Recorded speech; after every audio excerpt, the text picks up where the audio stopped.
अस्सलामु अलैकुम दोस्तों। रमजान रहमतों का महीना है, लेकिन क्या हमने कभी सोचा है अगर कब्र हमें देख रही हो तो वो हमें क्या कहेगी। मुंबई के एक मोहल्ले में फैज नाम का एक लड़का रहता था। वो नमाज पढ़ता तो था, लेकिन सिर्फ जुमे की। रोजा रखता था, लेकिन इफ्तार के बाद टीवी और मोबाइल में लग जाता। उसे लगता था अभी तो पूरी जिंदगी पड़ी है, बाद में सुधर जाएंगे। रमजान का महीना चल रहा था। एक रात तरावी के बाद वो अपने दोस्तों के साथ हंसते हुए घर लौट रहा था। रास्ते में कब्रिस्तान पड़ता था।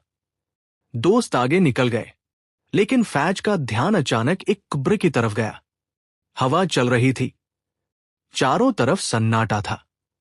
अचानक उसके दिल में एक अजीब सा डर पैदा हुआ। उसे ऐसा महसूस हुआ जैसे कोई उसे पुकार रहा हो, ए इंसान, रुक जाओ। फैज घबरा गया। उसने इधर उधर देखा, कोई नहीं था। लेकिन आवाज फिर आई, मैं कब्र हूं और मैं तुमसे कुछ कहना चाहती हूं। उसका दिल जोर जोर से धड़कने लगा। वो वहीं खड़ा रह गया। आवाज बोली, कल तक मैं भी तुम्हारी तरह था। मेरे भी सपने थे, दोस्त थे, हंसी थी। मैं भी कहता था अभी बहुत वक्त है, लेकिन मौत ने मोहलत नहीं दी। फैज के हाथ कांपने लगे। आवाज फिर आई, रमजान में मुझे भी मौका मिला था, लेकिन मैंने उसे सिर्फ भूख और प्यास समझा। मैंने नमाज को टाल दिया, कुरान को बंद रखा, और आज देखो, मेरे पास सिर्फ मेरे आमाल हैं। फैज की आंखों से आंसू निकलने लगे।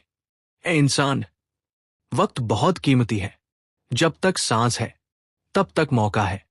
ये रमजान तुम्हारे लिए रहमत है, लेकिन मेरे लिए अब सिर्फ इंतजार है।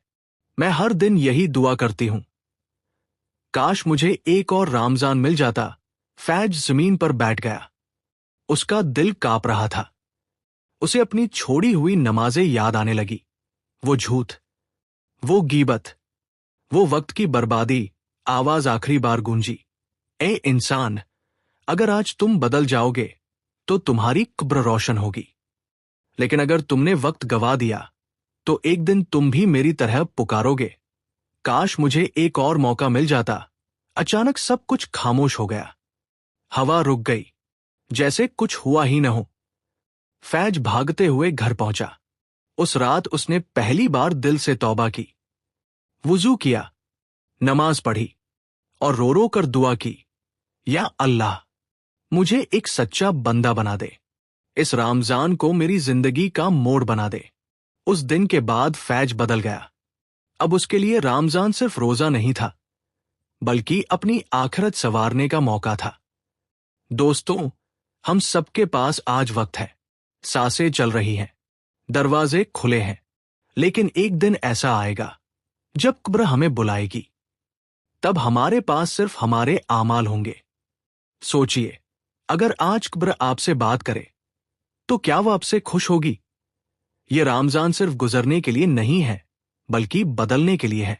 अल्लाह हमें वक्त की कद्र करने वाला बनाए और हमारी कब्र को रोशन करे। आमीन।